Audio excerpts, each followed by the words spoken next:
Hello, welcome back. Today I'm with my brother Pedro. Say hi to Pedro. Hello. Pedro's here today to talk to you guys about his experience learning English, because we are two Brazilians who learned English at a young age, reasonably young, and so we are both fluent in a different way, which is weird. Yeah. But so yeah, he's gonna chat to you guys. So Pedro he still lives in London, and he has been living in London now for 15 years. Yep. How was that, like, when you first arrived? Because you didn't know any English when you arrived. Nope, I was 13. Yeah.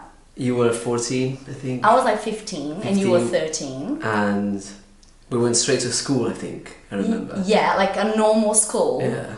With English people, Yeah. no Brazilians. It was a bit hard, I remember that. Yeah. But when you're young, it's easier. Of course it is, because you're not... Maybe not as easy for you. Yeah. It was definitely easier for me. Because I'm really think. uptight. Yeah. Uptight is a really good word, right? Do you think you would be able to explain what it means? It's hard, right? I'm not a teacher. Exactly. So maybe I should do that. Yeah, you do. Uptight is when you are like really serious, you know. Like Pedro used to say that when I was a kid, I used to walk down the street like this.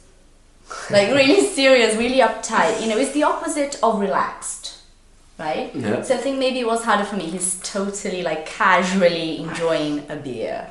You know, he's so cool. But yeah, so you were 15. No, you were 13 and you've been there for 15 years.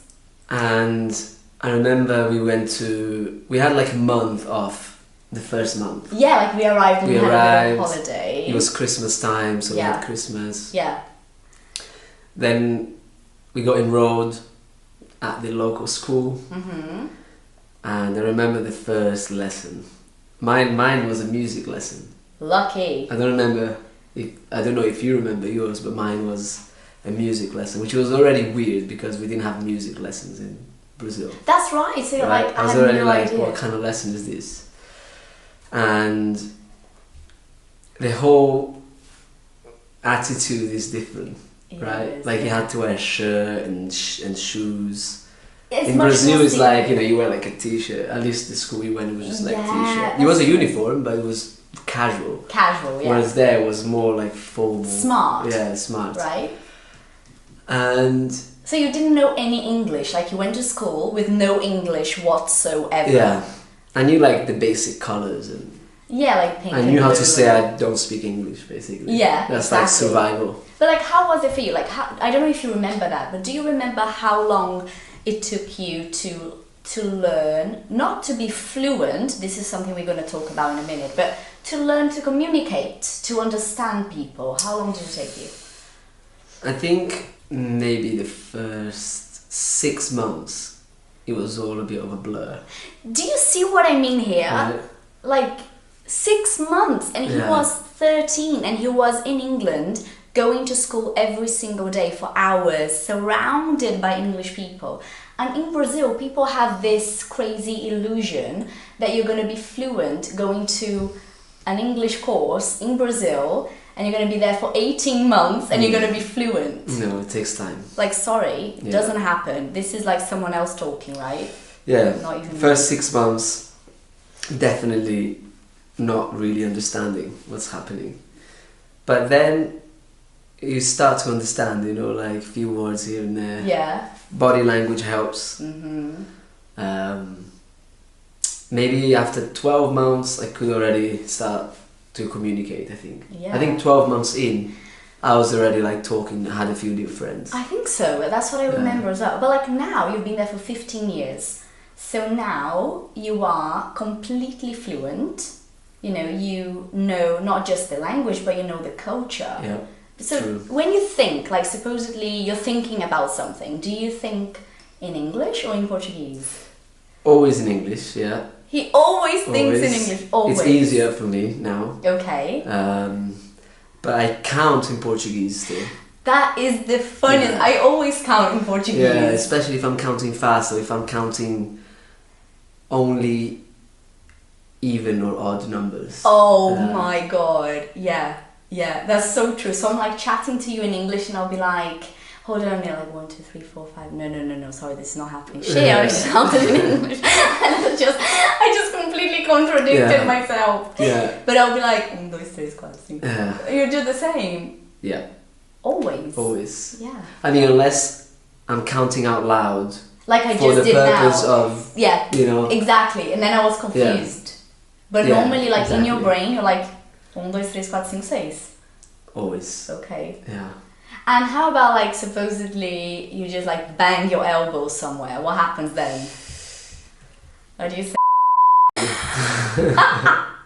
Yeah. I think these things like numbers and swear words in moments of stress. Yeah. You know, like natural always reactions. Yeah. Or if I'm on my bike in London and you know there's a car that does something, I don't know, cuts in front of me, I'll definitely swear in Portuguese. Me It's too. just natural. It just comes. I feel like swearing in English is not as offensive.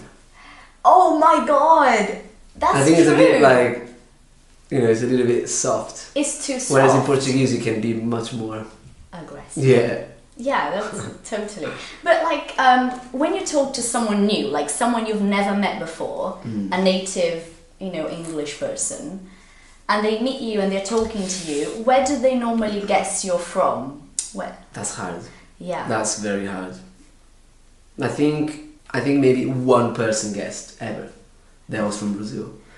And that's because they tried to guess the continent first and stuff. Yeah. You know? And then I said South America, it's South America.